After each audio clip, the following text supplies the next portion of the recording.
Bringing you back from the break with a live look at Washington, D.C., where the Department of Justice is recommending a change for one of the world's deadliest drugs. We're talking about marijuana. Ron Trevino explains why marijuana is listed in the same category as drugs like heroin, LSD, and ecstasy.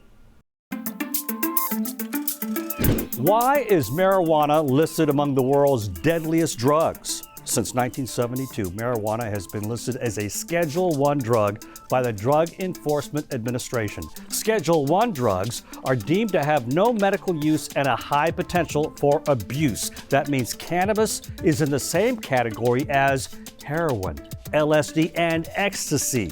These categories were created by the Controlled Substances Act of 1970.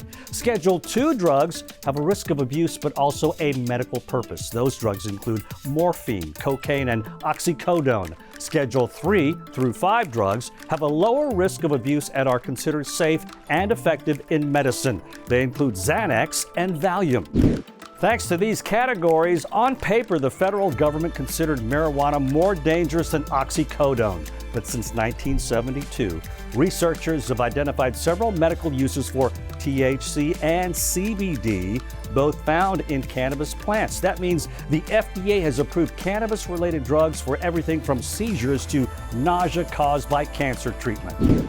According to Scientific American, previous efforts to downgrade marijuana to Schedule III have run into a serious roadblock. The only way to establish that pot does not have a high potential for abuse is through research. The only federally legal source of cannabis for research is the National Institute on Drug Abuse, which is mandated by Congress to study only its harms. Changing pot to a Schedule III drug would make it easier for scientists to not only research the potential for abuse, but also its medical uses.